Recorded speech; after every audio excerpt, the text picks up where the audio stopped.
Incredible machines to natural wonders, to extraordinary people and iconic landmarks. We'll count them all to reveal the amazing facts behind the stats. In the next hour, you'll discover everything you'll ever need to know about planes. We've scoured all corners of the globe to find the biggest, the fastest, the deadliest, and the downright strange.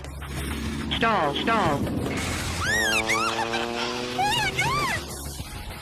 For the first time ever, we'll count and categorise every single one, unearthing the key stats, major facts, and big surprises behind 100% of the world's planes.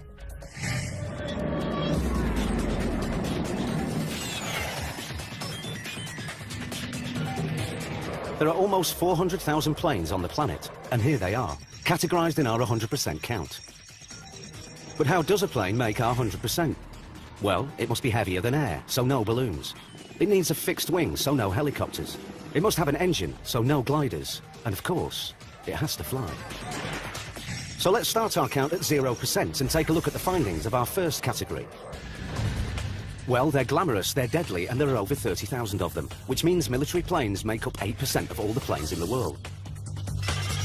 And who'd have thought that only 50% of them are actually used in combat? Incredibly, only half of all military planes can fight.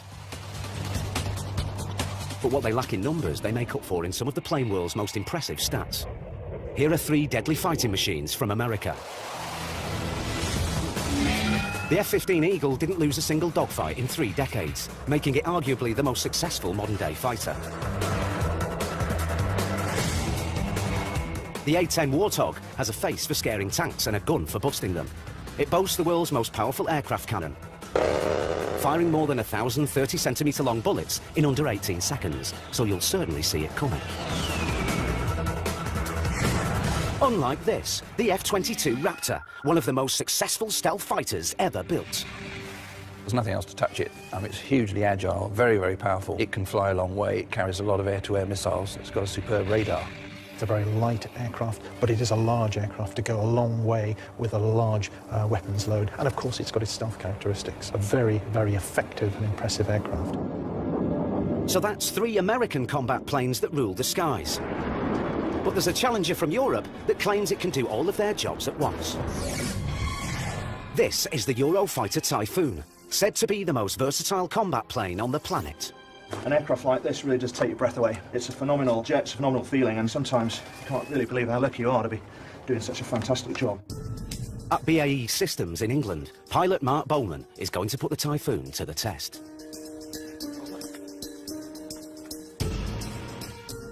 You know, from my perspective, I'm the test pilot here. You know, I have to go and make sure this does what it says on the tin. Oscar 1 radio control airspace, radar control, and it'll be a right turn from the northbound leg, maintain flight 130 for coordination. What sets the Typhoon apart is its ability to dogfight and bomb in a single mission, known as swing roll capability. At the moment, swing roll is what everybody is talking about, because in my day, you had a ground attack aircraft, you had an air defence aircraft, you had a defence suppression aircraft. There's no point in training all of those different crews, all of those different types of aircraft, all of those different types of munitions, if you can get it all into one aircraft. The Typhoon is over the Irish Sea, in an area called the Supersonic Corridor. Here, Mark must first seek out and destroy a simulated hostile plane. Hostile group now at 55 miles. Okay, within range now and taking the first shots.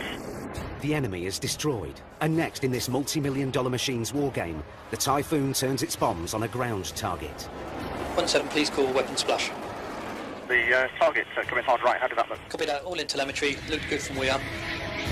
Target destroyed and virtual mission over. So is the Typhoon the king of all combat? The jack of all trades, but just about the master of about everything, I'd say. It's awesome. I think that's a yes.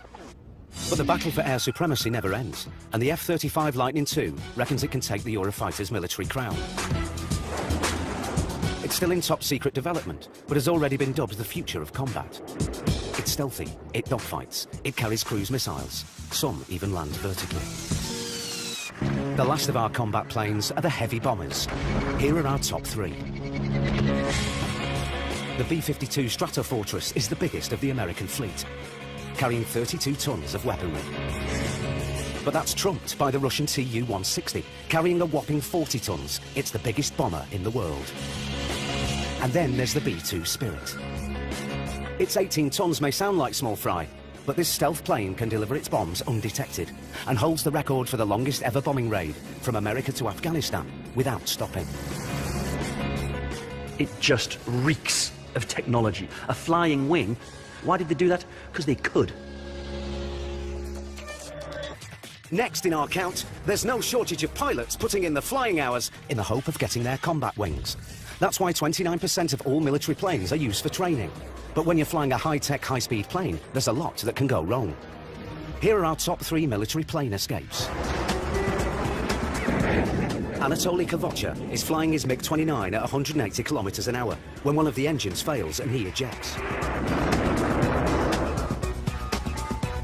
Slowed down, you can see his incredible landing, just meters from the burning plane.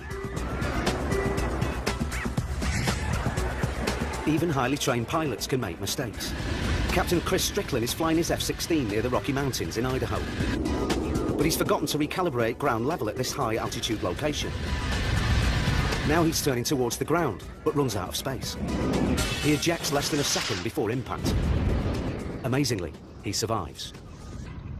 Combat is the greatest test of training, as our aviation expert and former RAF navigator John Nichol discovered in our #1 military escape. It is constant in the military that you are permanently preparing for the worst. And with that, it means that when the worst happens, you've practiced it. In the 1991 Gulf War, John's Tornado GR-1 was hit by an Iraqi surface-to-air missile. His life was saved by split-second decision-making. The aircraft was on fire. You pull a handle and technology takes over. It takes over, I think, in 1/100th of a second, but it feels like a lifetime. And so you accelerate from 0 to 200 miles an hour upwards under 15 or 16 times the force of gravity in about a second. And then suddenly you're tumbling like a sycamore leaf, and then there's another crack, and the parachute opens automatically and the seat's fallen away, and there's silence, and you're just floating down.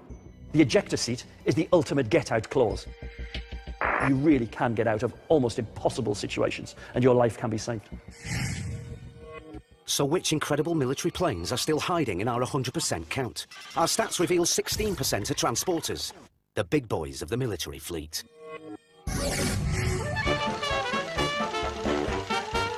One of the first and most famous was the Spruce Goose, a giant wooden plane designed to carry 750 troops in the Second World War. It's still the largest ever flying boat, but became obsolete after its maiden flight, so doesn't make our 100%. This does, though. The Galaxy C5 is a true giant of the military fleet. It can carry 100 tons of armoured vehicles across 3,500 kilometres of skies, thanks to the 200,000 litres of fuel stored in its huge wings. But biggest isn't always best. Because this, the C-130 Hercules, is the most common military transporter in our count. 2,400 have been built to carry troops, cargo, airborne hospitals, or even been converted into fearsome gunships. It can operate from sand, ploughed fields, ice, snow, desert, you know, you name it, almost any flat surface, and it'll be capable of getting in and out. It's claimed there's a Hercules in the air every minute of every day. And the next to fly is in Karlsborg, where the Swedish Army is training its paratroopers by chucking them off the tailgate. At nearly 30 metres long, with a payload of 20 tons, this Hercules is designed to carry 64 airborne troops, fully laden with kit and weapons, to survive behind enemy lines. Today is the first time these soldiers will jump out of a plane. They're in safe hands, though, because this 50-year-old veteran is Europe's longest ever serving C-130. It's a great platform. It's big, it's easy for us jump masters to work in it, and it's easy exiting as a jumper. The jump site is 3 kilometres away. It's the pilot's job to keep this 34-ton plane steady, just 200 metres above the ground. Those pilots up the front are incredibly skillful at keeping the Hercules down low to the ground, away from the danger zones, using the ground for protection. But that means that for those of us down the back, it was a damned unpleasant experience. Many an unhappy hour have I spent filling up the RAF sick bags in the back of a Hercules. The recruits are approaching the drop zone.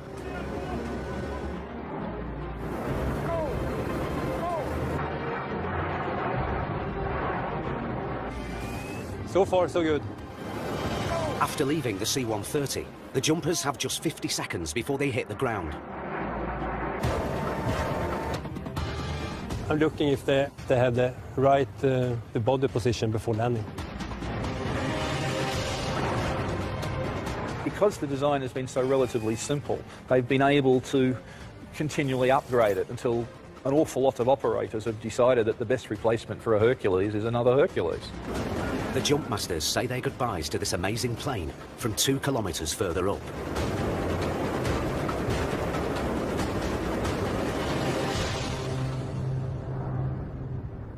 C-130 is our best friend, so it's perfect. So what are the last few military planes in our 100%? Some are so secret, they're almost impossible to count, but we have. The last 5% of military planes are used for special ops. The Blackbird SR-71 was designed for long-range reconnaissance at speeds of almost 3,500 kilometers an hour, making it the world's fastest jet plane. But it's now retired, so it doesn't make our 100%. But here's another decades-old design that does make the count. The U-2 spy plane gathers intelligence from the edge of space. 21 kilometers up, it's the highest-flying single-engine special ops plane. But coming down to Earth is tricky. With giant wings that are prone to flap around, the U-2 is regarded as the world's toughest plane to land. A second pilot has to help guide the plane down from a chase car. So that's military planes, 8% of our global fleet. Next on 100%, something we could have never predicted.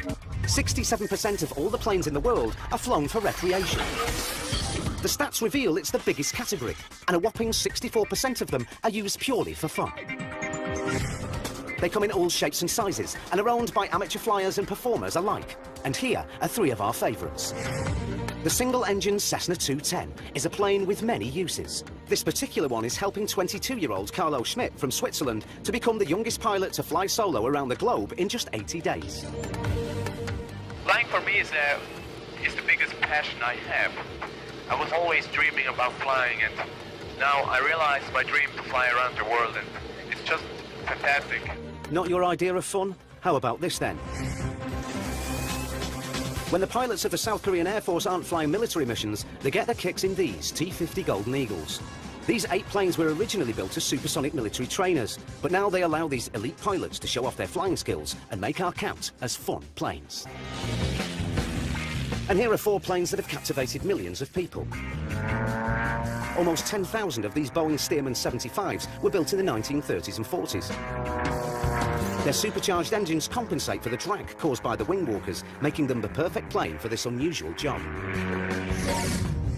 Back to the count, and a further 8% of all recreational planes are used for training.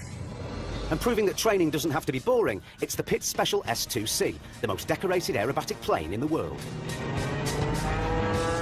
Mike Rocket Blackstone has been flying in stunt planes since the age of 8. Today, he's going to teach first-time stunt flyer Merrick Manor how to pull off 2 maneuvers. You ready to do it?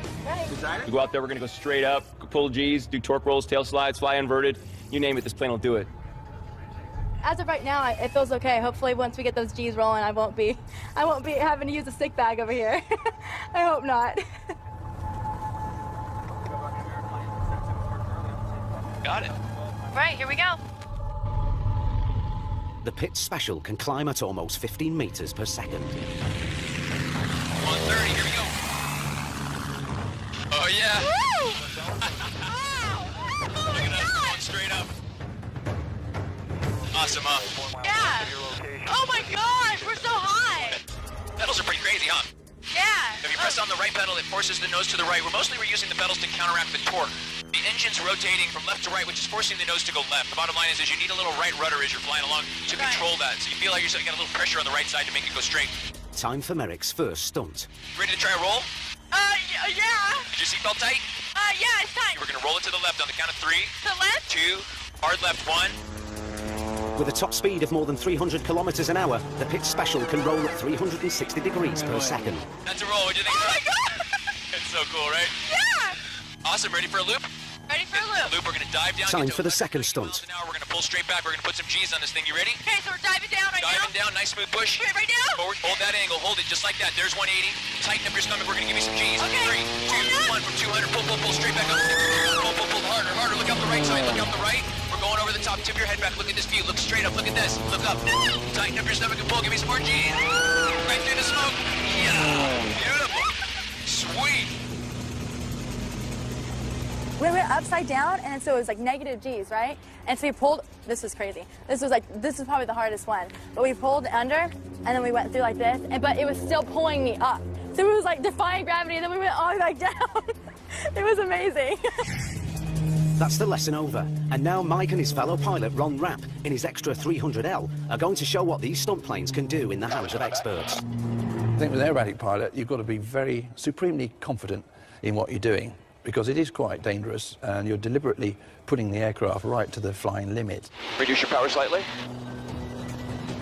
The nearest thing you could really look at that is roller coasters. I mean, that's what it's like, except that rather than being on rails, you are in charge of where you're going. And of course, you've got to think in 3D.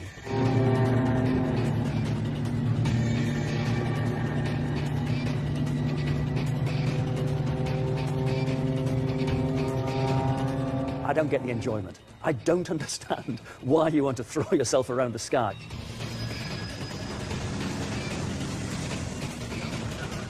I admire their skills, but you wouldn't really catch me doing it as a hobby.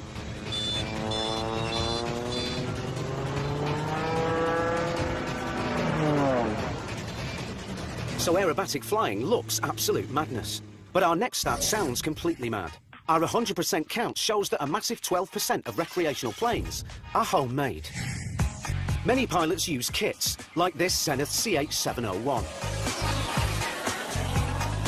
But this truly is a one-off, the Dutch-built Verhees Delta. It fits on the back of a truck, unfolds into something that looks more like a UFO than a plane, and amazingly, it flies. Very well, in fact.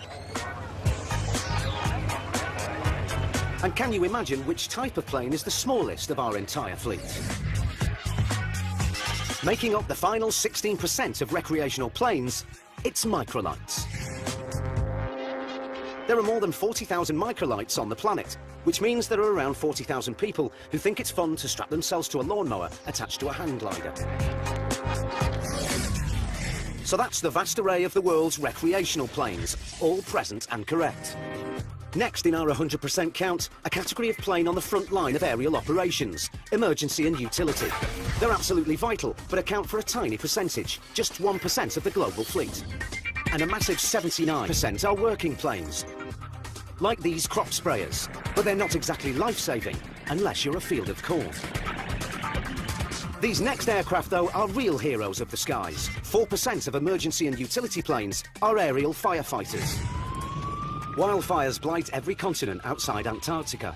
In 2011, America lost over 35,000 square kilometres of land after more than 70,000 wildfires. It's a big problem, and this is one big solution. A DC-10 specially converted to carry 45,000 litres of fire suppressant to dump over some of the biggest blazes on the planet. Kevin Hopf is an aerial firefighter. His job is to drop his plane's load with pinpoint accuracy. Every 8 days, they take on training missions. Today's target is a concrete runway just 45 metres wide. It's been a little more than a week since we've flown, so we're going to go up and just stay proficient at what we do. Okay, I got him down low.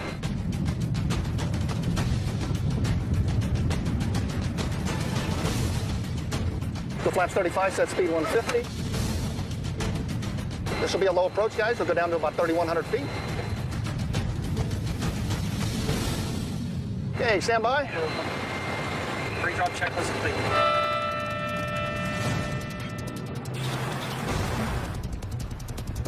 The DC-10 spreads its suppressant wider than any other firefighting plane. And Kevin hits the target dead centre. You can see out there where we just dropped, you'll see a large wet spot over the runway there.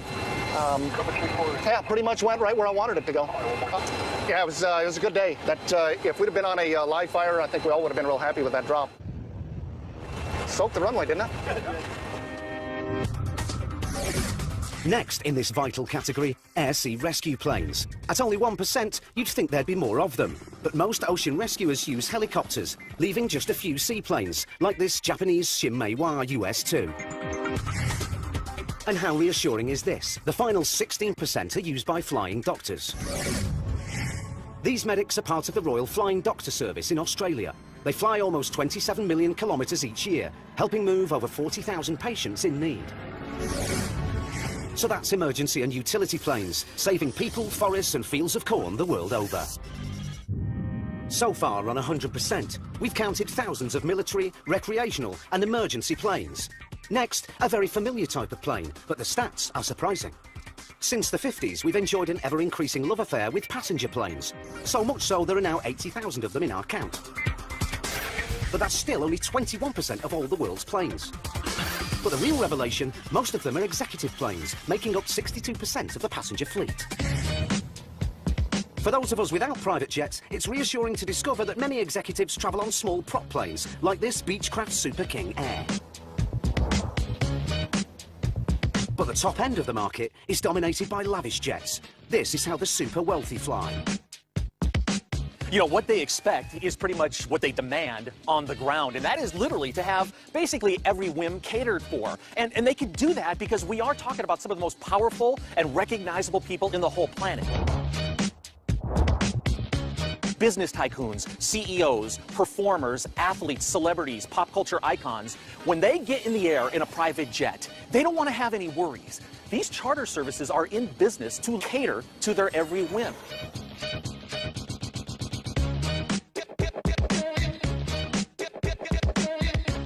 This Gulfstream 3 can travel 4,200 miles on one tank of gas, which means you could go from Washington, D.C. to Geneva, you could go from New York City to London or Paris, no problem. So that's a fair amount of time that you're going to be in the air, and you want to be pampered, at least these people do. I mean, it really would blow your mind to see the level of opulence that's inside. If you wanted to purchase one of these in American dollars, you're looking at minimum $30 million. If a Gulfstream's not big enough for you, how about a private super jumbo? This is the interior of the world's biggest luxury jet, a revamped A380, rumoured to have cost $500 million.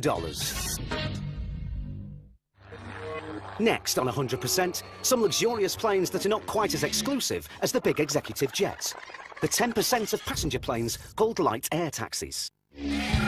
This is the category of plane that provides short hops for up to 50 passengers. They're not the biggest planes, but this one, the Cessna 172, is actually the most common plane on the planet. 45,000 172s have been built, including this, a seaplane that taxis tourists around San Francisco's Golden Gate Bridge. We are ready to go.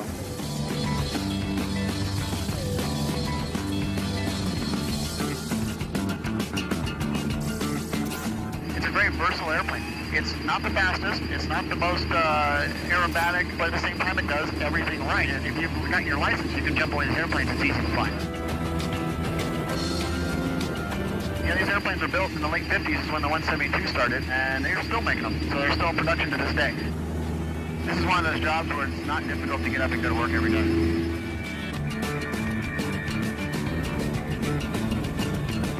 And we're back on the water. The 172 handles the choppy waters. But the prize for the toughest landings on the planet goes to another air taxi. This is the Pilatus Porter, built for the shortest and most dangerous runways in the world. This one's about to be tested to its limit in the remote mountains of Papua, Indonesia.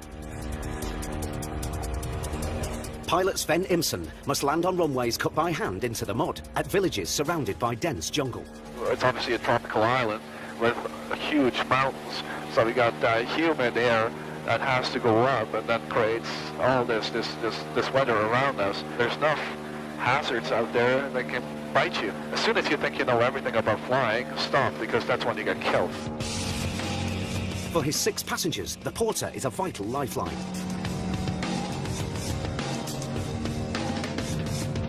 But in recent years, pilots and passengers have been killed in plane crashes here.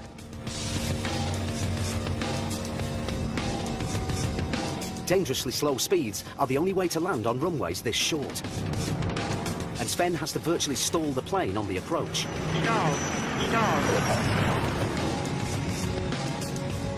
The runways are sloping, muddy, and littered with hazards.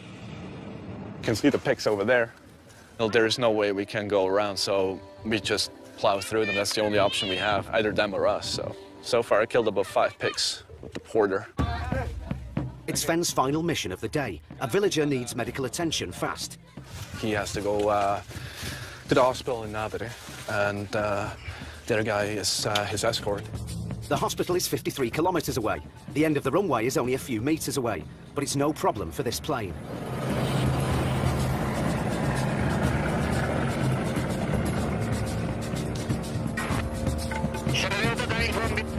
We talk at the tower, request an ambulance at the field, so we don't lose any time.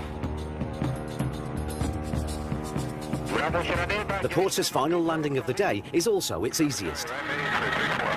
For a mercy mission against the clock, the tarmac of Nabire is a welcome sight. Back to our 100% count. And 9% of passenger planes are regional airliners, designed to take up to 100 passengers on short-haul flights. Bigger still are the holiday-bound passenger jets we're all used to. You might think there are millions of them, but there's only 15,000 in the whole world. They're called mainliners, and they make up just 19% of all passenger planes. Here are 3 well-travelled favourites. Boeing 747 is the classic jumbo jet, a plane so iconic, some people even pay to sleep in one. This is the Jumbo Hotel at Arlanda Airport in Sweden.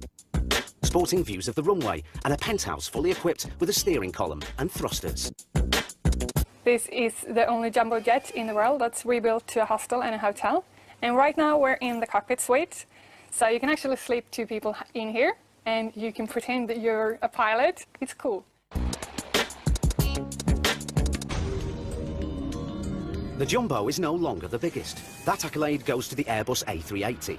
Its double decks could squeeze in more than 850 passengers, although so far, no airline company's been so cruel. And this is the Boeing 737, the best-selling passenger plane. More than 7,000 have been built, and at any one time, more than 1,000 of them are flying, which means, incredibly, a 737 takes off every 5 seconds. To maintain this phenomenal record, the American Airlines team in Los Angeles are working against the clock to turn around this 737. The plane's got to be back in the air in just 45 minutes. And we've all grumbled about airline food, but spare a thought for these staff, who somehow manage to cook and restock 25 million meals for this airline every year. And as for jet fuel, in 2011, its planes went through more than 12.5 billion litres of the stuff. Now leaves at 1:36, so I have until then. So not very long. This thing's late. I have a half an hour. We're looking for anything in here as far as we have good tread on the tires, proper inflation levels, and we're looking along the fuselage itself, make sure our emergency exits again are all flush against. Brake pins, proper extension on the strut itself down here at the top of the wing. Make sure all of our bolts are in the rim itself. We have proper tire pressures. If I don't feel safe, no one's going. So basically, safety is of the utmost importance. The airline also processes 250,000 bags every day. We load up the bags, and then we have to take it to the inbound bag room. As fast as is safe. That's pretty much the rule of thumb. Safety first. We're the best. We're LA. What do you expect? And this is just one of American Airlines' 3,500 daily flights. And this 737, just one of almost 900 planes. The people that are here now have been here a long time. So pretty much everybody knows their job. You don't have to stay on top of everybody to hound everybody to get their job done. When we come out to the airplane, we're pretty much just concerned with getting our job done and getting the plane out.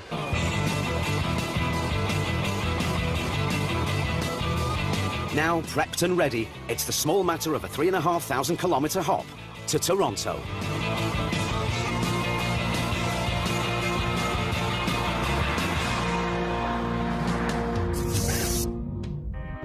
Next on 100%, some comforting stats for anyone travelling on a passenger plane. If you're worried about being caught in a catastrophic accident, don't. Latest figures suggest you're almost 2,000 times more likely to die on the road than in a plane. The simple statistics are that for all of the hundreds and hundreds of millions of passenger flights that are taken, the chances of being involved in any sort of incident at all are infinitesimally small. And even if you are involved in an incident, the chances of being hurt or, God forbid, of dying are almost negligible. You've got more chance of being killed going to the airport than on your flight to go on holiday. And even if you do crash, you might be as lucky as this next bunch of travellers, because here are our top 3 most incredible landings, where every passenger survived. This 777 sports the most powerful jet engine of all airliners. But that didn't help when BA Flight 38 crash-landed just short of London Heathrow's runway. With problems lowering its wheels, this 767 had no choice but to crash-land at Warsaw Airport, with not a single injury. But the #1 spot goes to US Airways Flight 1549. It made global headlines when a flock of Canada geese forced this A320 to crash land in the Hudson River. Incredibly, all 155 people on board survived.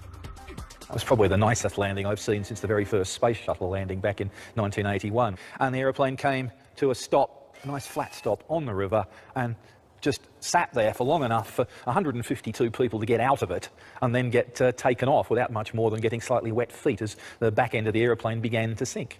You know, it was a classic example of both piloting skill and more than piloting skill, airmanship. So that's it for the 21% of planes in the world that carry passengers. Next on our 100% count-up, it's time to look at the workhorses of the sky, the mere 1% of planes that make up the world's freighters. These heavyweights are divided up by the size of their payload. At the small end, 42% of freighters carry up to 10 tons, small planes taking small packages to small airports. 37% of freighters are mid-sized, and with payloads of between 10 and 60 tons, they can carry some pretty interesting cargo. This Airbus A300 is shipping Formula One cars for a multi-billion-dollar industry that needs its fast cars to get round even faster. And if moving cars looks like a big job, how about shifting a passenger jet? This Beluga is designed to carry huge plane parts between factories. And this Boeing 767 has a precious cargo of its own. This is JJ, the Sumatran tiger. He's about to go on the longest journey of his life, from Ohio to England, for a date with a tigress. It's always a concern moving animals like this for such a long period of time. And we estimate he's going to be probably 25 hours in a box, so he's going to be a bit grumpy about it. Yeah, I know, mate. With any live cargo, time is crucial, especially so with a dangerous and critically endangered tiger. One of the requirements that we needed to achieve was to move JJ within a 24-hour period. So we actually changed some of our global flight operations around in order to accommodate his special trip today. This is the first time JJ's taken to the air. The ground staff are doing everything they can to keep him calm, so that he goes into the hold without a fight. Yeah, we have a few different other animals come through here, but I think this might be my first tiger. Still can't believe how relaxed he is, and he's great. And you know what? I think when we get back to London tomorrow night, I wouldn't be surprised if we have to poke him to wake him up. And with JJ safely stowed away in the 767, it's just another 6,000 kilometres before he can enjoy his date. The final freighters in our count are the real heavy loaders, because 21% of cargo planes can carry payloads of more than 60 tons. Competing for top dog in this category are 3 planes. The Boeing 747 freighter is the most common of all heavy freight planes. This one's got space for an army of delicate terracotta warriors from the 3rd century BC. The Dreamlifter boasts the world's largest hold. It has a cargo space of nearly 2 million litres and is used to carry the parts of the new Boeing 787 all around the world. But in a class of plane where weight trumps all else, there can be only one winner. This is the Antonov 225. And in our 100% count, it's the world's biggest plane, the world's heaviest plane, and it's carried the greatest payload ever. Only one was ever completed. It was designed to carry the Russian spacecraft, Buran Orbiter. Nowadays it settles for massive tanks and trucks. The 225 is a special case. There's actually only one of them. It's just so impressive by the way they've designed the aircraft for very large loads, huge mass that it can carry. It's so big It's absolutely massive. It even has its own built-in cranes. And when they've run out of power, they've just added more engines. So the Antonov concludes the 1% of all planes that make up the world's freighters. We've got just one category left to go in our 100% count of all the world's planes. What could be left, and where could they take us? The last aircraft in our 100% count include the world's most technologically advanced planes. The final 2% is science and tech. The bulk of this category, 96%, is dominated by aerial observation craft. These are the planes that chart terrain or monitor weather. And this P-3 Orion flies through some of the world's most extreme weather as a hurricane hunter. Its crew fly it directly into winds over 240 kilometers an hour. Then they release probes into the storm to collect data. Strengthened for danger, this sturdy plane has been successfully tackling hurricanes for nearly 40 years.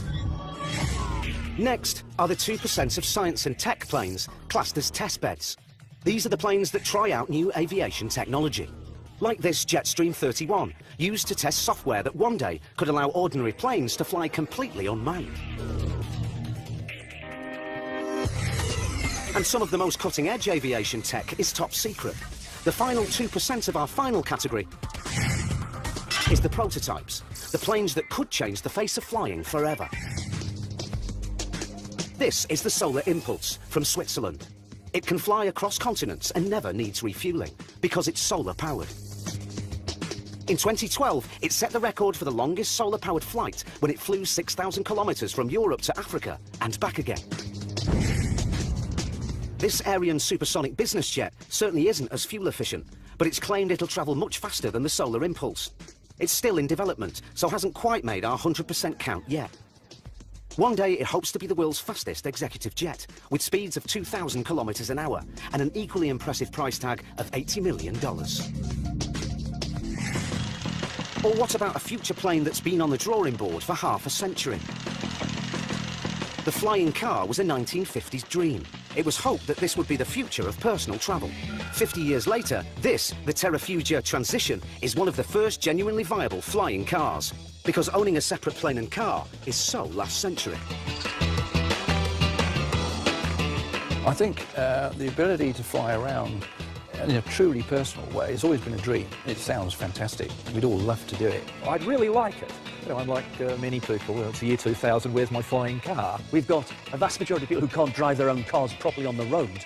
And here we are talking about giving them an aeroplane. It's a great idea, and of course it's something that lots of us would like to be able to do, because you could drive out of the garage and just line yourself up with the road and take off and then go and land somewhere at a friend's house. I cannot see in our lifetime that becoming the normality for people to jump in their car, to go at the end of their drive, take off and fly to work. That's not going to happen, or if it is, I'm not going to be doing it.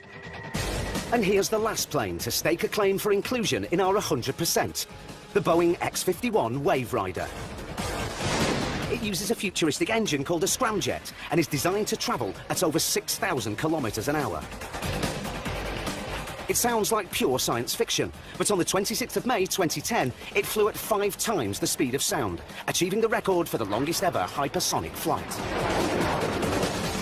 Okay, it only lasted 200 seconds before falling out of the sky, but we're counting it because it's so cool. So with science and tech, we've accounted for all the planes on the planet.